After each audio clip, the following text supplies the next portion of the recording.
이 시간 함께 하신 하나님 말씀 시편 38편 15절에서 22절까지 말씀입니다. 시편 38편 15절에서 22절.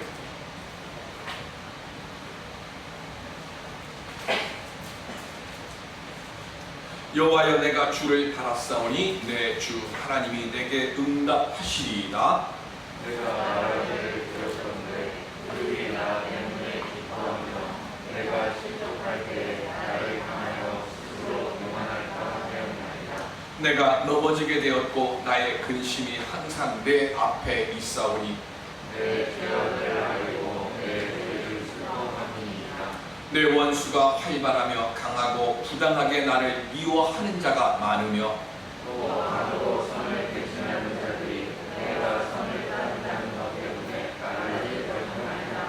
여호와여, 나를 버리지 마소서. 나의 하나님이여, 나를 멀리하지 마소서. 속히 나를 도우소서. 주 나의 구원이시여. 아멘.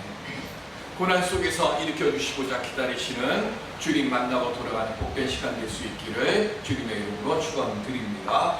경험해보지 않은 바이러스의 확산을 통해서 전 세계가 공포와 어려움 속에 지내고 있습니다. 아프지 않고 어렵지 않은 사람이 이상하다고 느껴질 정도로 많은 사람들이 보이지 않는 곳에서 질병과 가난과 고통 속에 신음하고 있습니다. 이런 상황이 계속 되어지다 보면 많은 사람들은 왜 이렇게 되었는가를 따지거나 누구 때문이라며 탓할 대상이나 이유를 찾게 됩니다. 이지매라고 하죠. 왕따라고 하는 것도 역시 마찬가지입니다. 내가 무언가 억지로 속에서 올라오고 있는데 이걸 어딘가에 풀어야 되는데 마땅히 풀 데가 없으니까 만만하게 보이는 사람에게 그걸 풀어가는 거예요. 우리가 댓글에 악성 댓글이 많이 올라가는 이유들도 마찬가지입니다. 악성 댓글을 올리는 사람들 중에 거의 90% 이상이 그 사람의 삶이 평탄하지가 않은 거예요. 그래서 어딘가에 무언가 지금 이거를 쏟아내야 되는 거죠. 그래서 그 쏟아내는 그것들이 자꾸 찾아가는 겁니다. 쏟아내는 것들이 많으면 많을수록 불편함과 그리고 고통당하는 현실의 시간들이 길어지고 있다는 거죠. 그런데 우리는 하나님을 믿는 하나님의 자녀들입니다. 성도들은 똑같이 남 탓하거나 불평하거나 원망하며 지낼 수는 없지 않습니다. 그럼 어떻게 해야 됩니까? 성도는 믿음 안에서 먼저 하나님께 어떻게 해야 하는가를 살피고 그리고 하나님을 더욱더 의지하며 살아가야 하는 겁니다. 미국 초대 대통령이었던 조지 워싱턴이 장군으로 있을 때 사절단이 찾아왔습니다. 워싱턴에 만난 그 사절단의 관리가 그가 국민을 대표할 만한 훌륭한 애국자라면서 조금만을 늘어났습니다. 그때 그의 이야기를 다 들은 조지 워싱턴이 이렇게 말합니다.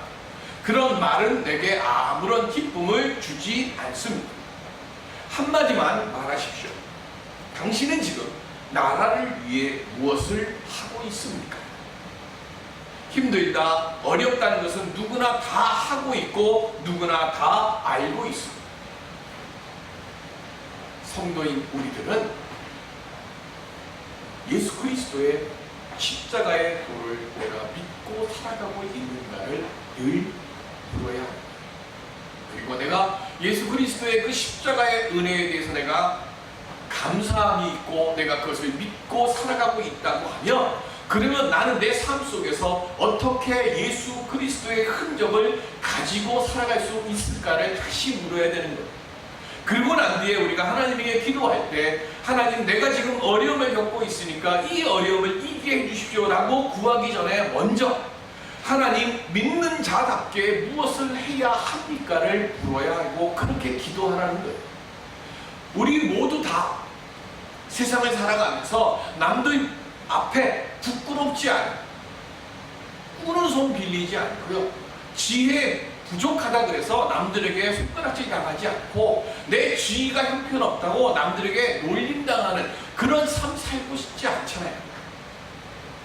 하나님께 기도합니다. 하나님, 나 부자 되게 해주세요. 하나님, 나 높은 지위 올라가게 해주세요. 이번 승진 시험 보는데 하나님, 나 승진 되게 해주세요. 그렇게 기도하는 것보다 주님, 나로 인해서 주님의 그 영광이, 하나님의 이름이, 내가 예수 믿는 사람이고 내가 하나님을 믿는 사람임을 세상 사람들이, 많은 이들이 알고 있는데, 내가 하나님의 자녀로서 아버지 하나님의 영광이 될 수 있는 자리에, 영광이 되는 물질과 영광이 될 수 있는 위치에 하나님 제가 서게 하셔서 저로 인해서 하나님 영광 가리는 일이 일어나지 않게 해주옵소서. 그리고 그의 합당한 길을, 그의 합당한 복을 주님 제가 받을 수 있도록 주여 제가 그를 준비하고 주님 그렇게 살아갈 수 있게 해주옵소서라고 우리가 주님께 기도할 때에, 그때에 내가 해야 할 일을 하고 묵묵히 그 일을 감당해 나가면 은밀한 중에 살피시는 하나님의 도우심과 동행하심의 돌보심의 역사가 우리 삶 위에 온전히 임하고 응답되어지는 역사로 함께해 주실 줄로 믿습니다. 오늘 우리는 그 믿음의 기도를 통해 하나님께 영광되는 자리에 설 수 있는 우리 모두가 될 수 있기를 주님의 이름으로 축원드립니다. 그럼 우리가 어떻게 하면 그 자리에 갈까요? 시편 38편은 구제에 뭐라고 써있는가 하면 다윗의 기념하는 시 그랬어요. 우리 기념하다는 말 잘 알잖아요. 뭡니까? 생각한다, 기억한다는 것. 그럼 뭘 생각하고 뭘 기억하라는 걸까요? 다윗이 이스라엘 역사상 가장 넓은 영토를 차지를 했고, 그리고 성경에서 가장 온전한 왕이라고 칭찬받은 것, 그거 지금 기억하라고 했을까요? 그거 기념하라고 했을까요?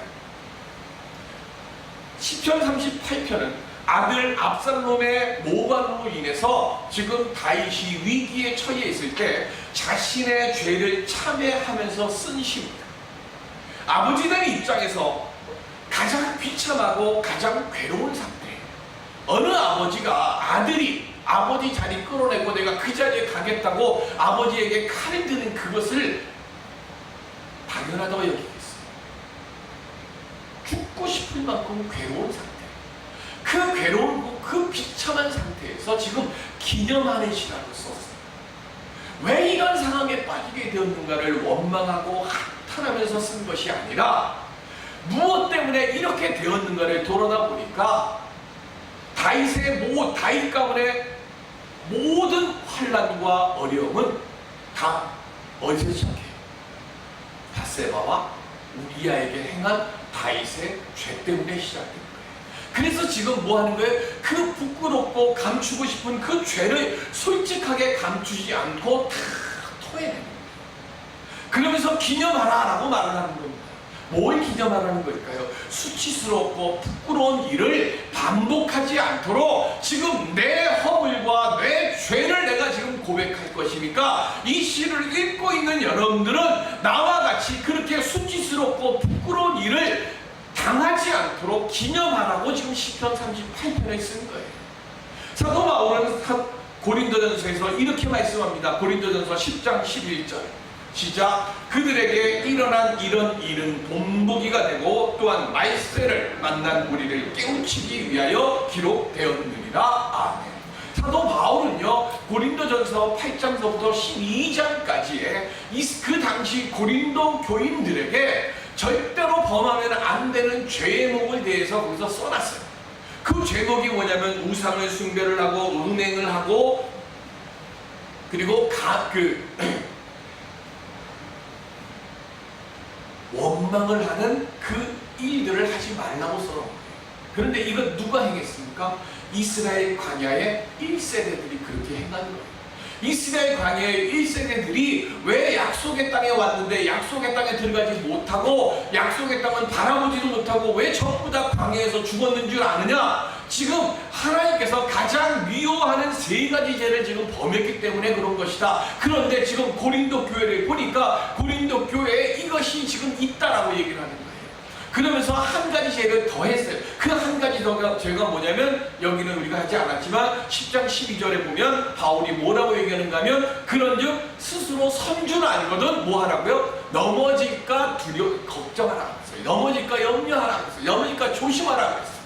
무슨 얘기예요? 우리를 결정적으로 우리를 뭐 하는 거야? 패망의 길로 가는 가장 첫 번째 길이 뭐라고요? 교만이에요.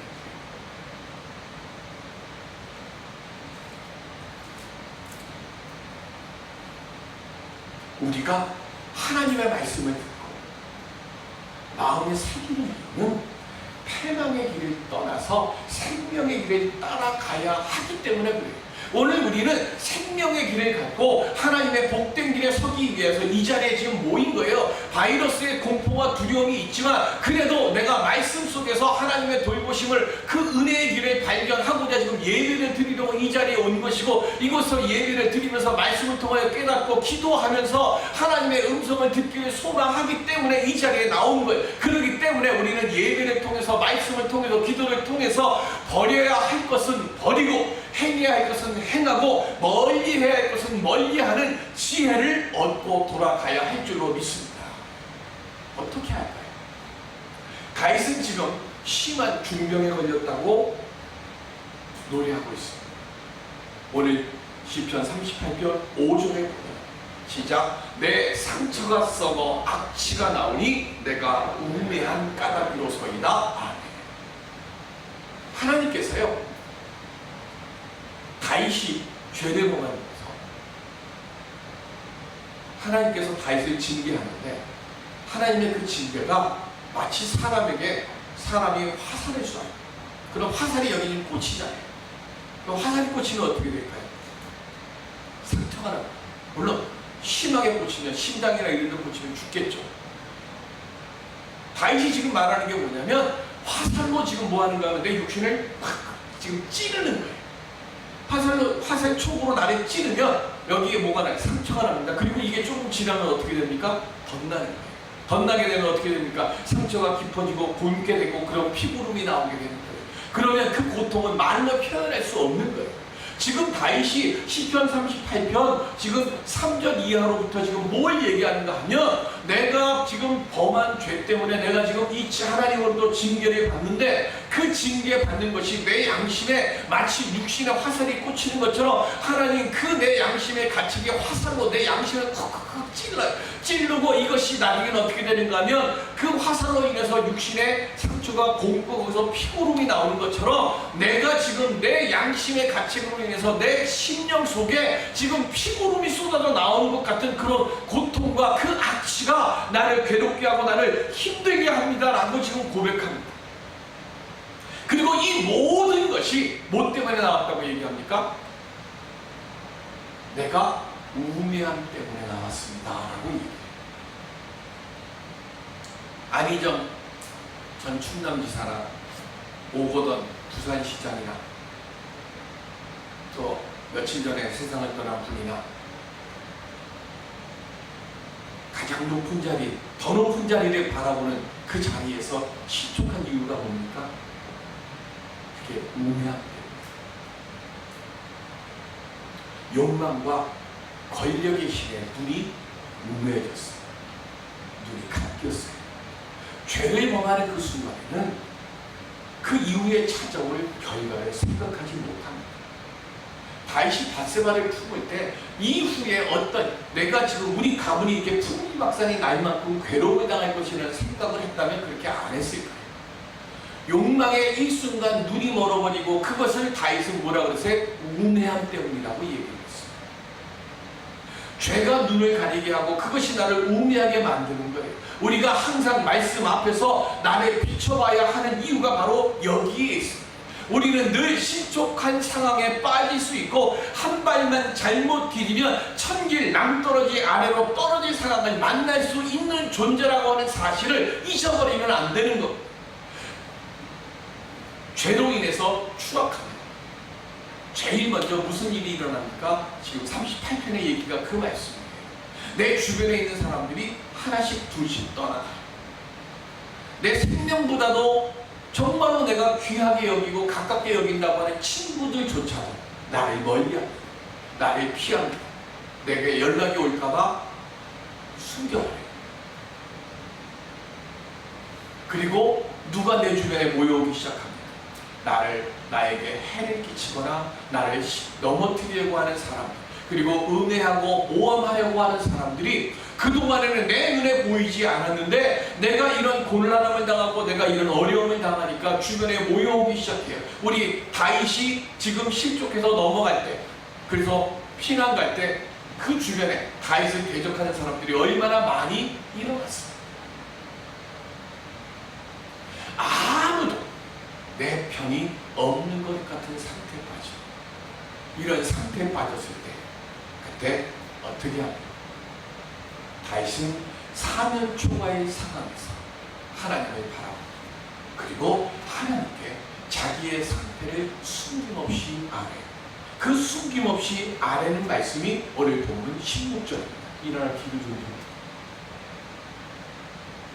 16절 다시 한번 같이 공독하겠습니다. 시작. 내가 말하기를 두렵건대 그들이 나 때문에 기뻐하며 내가 실족할 때 나를 향하여 스스로 교만할까 하였나이다. 아멘. 여기 스스로 교만할까 하였나이다가 옛날 한문 성경어는 뭐라고 되어 있는가 하면 망자존대라고 되어 있습니다. 망자존대라고 하는 그 한문의 뜻이 뭐냐면 분별도 없이 함부로 잘난체 하는 것을 말합니다. 교만하다라고 하는 말이 바로 분별함이 없고요. 그리고 스스로 뭐 하는 거예요? 잘난체 하는 거예요. 다윗이 실족해서 넘어졌을 때 대적들이 기세를 부리며 의기양양하는 모습을 지금 다윗이 이야기를 합니다. 그러면서 다윗이요 하나님께 자기의 사죄를 은총을 주십시오라고 요구하면서 다윗이 뭐라고 얘기하는가 하면 내가 잘못하고 내가 실족해서 내가 지금 하나님으로부터 내가 지금 징계받는 거 하나님 그거 당연한 겁니다. 하나님 제가 이것에 대해서 저는 불평하거나 이것에 대해서 제가 원망하지 않습니다. 왜? 지금 내가 이 고통당하는 거 내가 잘못했기 때문에 받는 겁니다. 그런데 하나님 이것은 좀 기억해 주세요. 내가 하나님 때문에 하나님에게 지금 내 죄 때문에 징계를 받아서 내가 이렇게 비참한 모습으로 있을 때 내 대적자들이 지금 뭐 하는 거예요? 나를 조롱하고 나를 공격하면서 뭐를까지 가리는가 하면 그동안 내게 주셨던 하나님의 영광도 가려지는 거예요. 그러니까 하나님을 알지 못하고 하나님을 믿지 않는 악인들, 성경에서 얘기하는 악인은 하나님을 경외하지 않고 하나님을 무시하는 사람들, 그 사람들 다 악인이라고 얘기하는 거예요. 다윗은 비록 죄를 범했지만 다윗은 하나님을 경외하는 사람이에요. 그러면 이 하나님을 경외하는 나를 하나님을 무시하고 하나님을 믿지 않는 사람들이 지금 나를 밟으면서 하나님의 영광을 가리는 그 일들까지 하나님 용납하시게 되면 하나님의 영광이 가려지지 않습니까? 그러니 하나님 제게 긍휼을 베풀어 주셔서 제가 징계를 당하는 것은 당연하지만 더 이상 하셔서 하나님의 영광이 가려지는 일은 하나님 막아주시옵소서라고 간구하는 것이 시편 38편입니다. 다윗은 하나님의 도우심이 없이는 이런 상태를 회복할 희망이 없고 오히려 순간순간마다 심한 고통과 괴로움 속에 처하게 될 뿐입니다라고 토로하면서 간절하게 나를 위해서가 아니라 하나님의 영광이 가려지지 않게 하기 위해서 주여 저를 긍휼히 여겨 주옵소서라고 기도합니다. 어떻게 다윗은요 이처럼 영적 깊은 각성을 할 수 있었을까요? 고통 속에서 원망이 아닌 회개의 영을 발견하게 되고 깨달아 알게 되었기 때문에 그렇습니다. 이 자리에 있는 저나 여러분들 중에는 다윗과 같은 기도를 드리는 자리에 있으면 안 돼요. 그죠? 내가 다윗과 같은 깊은 영적 체험을 하기 위해서 다윗처럼 괴롭힘을 당하면 그거 얼마나 힘들고 어렵습니다. 그러나 우리는 다윗과 똑같은 기도는 드리지 못하지만 다윗이 드렸던 이 기도를 통해서 고난과 고통의 자리에 있을 때 내가 어떻게 하면 하나님의 긍휼하심을 입을 수 있는가는 우리는 이 시편 38편을 통해서 깨달아 아는 겁니다. 사도 바울 디모데전서 1장 15절에 이렇게 고백합니다. 시작. 미쁘다 모든 사람이 받을 만한 이 말이여 그리스도 예수께서 죄인을 구원하시려고 세상에 임하셨다 하였도다. 죄인 중에 내가 괴수니라. 아멘. 사도 바울은 스데반 집사가 순교하는 자리에 함께 있었고 그때 스데반 집사가 돌에 맞아 죽는 것을 당연하다고 여겼어요. 그리고 한 걸음 더 나가 대제사장부터 침령을 받고 예수 믿는 사람들을 사로잡으려고 그리고 그들을 핍박하려고 다메섹에 그 대제사장의 침령을 들고 가다가 예수님을 만나고 그 자리에서 꺾 부러졌습니다. 예수님을 만나고 거꾸러진 뒤에 자신이 행한 일을 생각할 때마다 너무나 부끄럽고, 이런 자신을 돌이켜 복음 전도자로 세워주신 주님의 은혜가 너무너무 감사합니다. 바울은 수없이 많은 이적들을 행했습니다. 귀신도 쫓아냈고 병든 자도 고쳐주었고, 심지어는 사도 바울의 땀을 닦는 손수건만 얹어 놔도 병자의 병인 나음을 얻고 귀신 들린 자가 쫓겨나는 일도 했고, 죽은 유두고를 살려냈고, 본인 자신은 독사에 물렸는데도 죽지 않아요. 사람의 눈으로 보면 사도 바울만큼 높고 존귀한 자리에 있을 자가 없어요. 그런데 바울은 어떻게 합니까? 나는 죄인 중에 괴수다.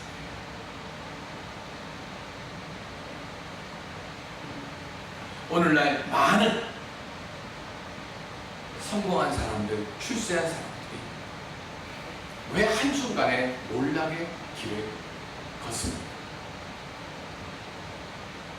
우리의 눈은요, 1m 올라가면 1m 밑을 보는 게 아니라 2m, 3m 더 올라가려고 위만 바라봅니다. 초대교회에 성령의 강력한 역사가 일어나는데, 오늘날 우리 현실의 교회에서 성령의 강력한 역사가 왜 줄어들어가고 있습니다. 우리 교회 얘기하면 묻잖아요. 얼마나 많이 모이는데, 예배당 얼마나 크냐, 우리 교회 얼마나 이쁘냐. 근데 우리는 얼마나 우리 만남의 교회에 내가 주인이다 고백하는 교인들이 얼마나 있는 교인인데라고 우리 말하고 있습니다. 교회는 겉으로 드러나는 외형적인 것에 관심을 갖는 것이 아니에요. 뭘 봐야 됩니까? 한경직 목사님이 종교계의 노벨상이라고 하는 템플턴상을 1992년에 수상하셨습니다. 그 영광된 그 수상 자리에서 한경직 목사님이 한 첫 번째 말씀이 뭡니까? 나는 죄인입니다.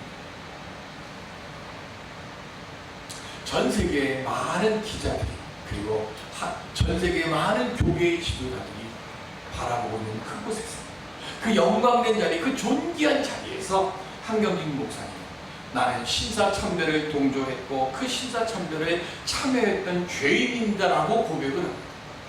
이 세상에 있어서 가장 영예로워야 될 그 시간에 자신의 가장 수치스럽고 부끄러운 허물을 고백했어요.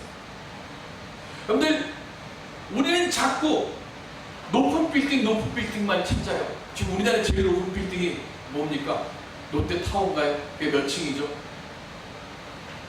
63빌딩보다 더 높으니까 한 70 몇 층 되겠죠. 그런데 우리는 알아야 될 것이, 70 몇 층 되는 건물을 세우기 위해서 반드시 해야 할 것이 있습니다. 뭘 해야죠? 70 몇 층의 건물을 세우려면 땅도 얼마큼 해야 돼요? 더 깊이 파야 돼요. 땅을 깊이 파야 그 위로 더 높은 건물이 세워지는 거예요. 높은 건물을 짓기 위해서 제일 먼저 해야 될 일이 땅을 깊이 파는 것처럼, 내가 성공, 명예를 얻기보다 내 죄를 먼저 더욱더 깊이 알고 내 허물이 무엇이 있는가를 먼저 살피고, 그리고 난 뒤에 주여 이 죄와 이 허물 많은 죄가 주님의 은혜 가운데서 명예롭게 서기 위해, 하나님 영광 돌리기 위해서 내가 무엇을 해야 합니까를 주님께 먼저 물어야 된다는 거예요. 내가 이렇게 허물이 많고, 내가 이렇게 부족함이 많고, 내가 이렇게 모자람이 많은 제가 주님 무엇을 할 수 있겠습니까? 사도 바울이 내가 죄인 중에 괴수라고 하는 이 고백을 드린 것이요, 그냥 듣기 좋으라고 하는 거 아니에요. 사도 바울은 분명히 알았어요. 그런즉 선조라 이거든 뭐 하라고요? 넘어질까 조심하라고 그랬잖아요.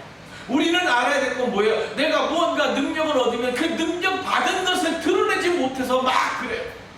그런데 성경은 우리에게 말씀합니다. 다윗은, 바울은 우리에게 말합니다. 무언가 능력을 받았다고 하면 내가 이 능력을 감당할 수 사람인가를 먼저 하나님께 물으라는 거예요. 그리고 내게 능력이 주어지면 내가 이 능력을 온전히 사용할 수 있을 만큼 내가 죄와 허물을 하나님 앞에 온전히 토로한 사람인가를 먼저 돌아보라는 거예요. 하나님께서 아브라함에게 축복을 명하기 위해서 부르셨을 때 제일 먼저 행하신 명령이 뭐죠? 내 친척 본토 아비의 집을 떠나 내가 가라고 명한 땅으로 가라요. 내가 거기에 무엇을 준비해놨으니까 그리고 가라 말씀하신 게 아니라 내가 너에게 복을 주는데 그 복을 주기에 앞서서 하나님께서 아브라함에게 요구하신 것이 뭐예요? 내가 지금껏 쌓아왔던 명성, 내가 지금껏 가지고 있던 모든 내 재물과 친구와의 모든 관계를 다 끊고 뭐만 하라고요? 하나님만 바라보는 그 마음으로 내 발걸음을 옮기라는 거예요. 네가 그렇게 나만 바라보고 내 발걸음을 옮기면 내가 너로 하여금 모든 거룩한 믿음의 조상이 되게 하는 복을 주겠다라고 지금 하나님이 약속하셨어요. 다윗과 바울이 자신의 죄를 깊이 살피니까 하나님께서 그를 높이 세워주셨어요. 다윗이 자기의 죄를 살피지 않으니까 밧세바를 간음하고 우리아를 죽이고 그리고 요압이 반대했음에도 불구하고 백성들의 숫자를 세라고 민수를 명해서 그가 하나님으로부터 징계를 받아요. 우리 무엇을 가졌고 무엇을 이루었고 무엇을 누렸으면 우리 입으로 자랑하면 안 돼요. 그건 다 뭐예요? 주님이 주신 선물이에요. 그러면 우리가 해야 할 것은 내가 이만큼 놓았으면 내가 높이 올렸으면 뭘 돌아다봐야 되는 거예요? 내가 이만큼 올린 만큼의 능력이 있는 사람인가? 하나님 내가 이만큼 이룬 것 때문에 내가 교만의 죄 망자, 종대의 자리에 주님 제가 서지 않게 하여 주옵소서. 그래서 사도 바울이 말하잖아요. 나는 날마다 뭐 한다고요? 죽는다고 했어요. 내가 이룬 것, 내가 그거 죽여야 되는 거예요. 그리고 뭐 하는 거예요? 그 일을 이루도록 이끄시는 주님의 손에 모든 걸 맡기는 겸손함으로 나를 지켜가고 나를 세워가야 됩니다. 고난 중에 있습니까? 십자가의 예수를 생각하고 바라보십시오. 거기서부터 다시 시작하세요. 자녀들 때문에 괴롭습니까? 내 사업 때문에 괴롭습니까? 주여 자녀가 변하게 해주시옵소서. 하지 마세요. 주여 내가 변하게 해주옵소서. 십자가 앞에서 내가 먼저 깨지게 해주옵소서. 내가 십자가의 은혜에 대한 감격함을 잃어버린 것이 무엇이 있는지 주님 돌이켜보게 해주옵시고 내가 변화되게 하여 주셔서 그래서 변화된 나를 통해서 내 가정이 변화되고 내 사업이 변화되고 내 교회가 변화되게 해 주옵소서. 우리가 주님 앞에 그렇게 낮추고 또 낮출 때 고난의 자리에서 낙심하는 것이 아니라 주님이 세워주시는 그래서 하나님의 영광이 드러나는 은혜의 자리에 우리 모두 다 서게 될 줄로 믿습니다. 우리 그 은혜의 자리 앞에서 다윗처럼 토로하세요. 그리고 다윗처럼 존귀 여김을 받는 감사의 자리, 복의 자리에서 우리 모두가 될 수 있도록 주님의 이름으로 축원드립니다. 기도하겠습니다.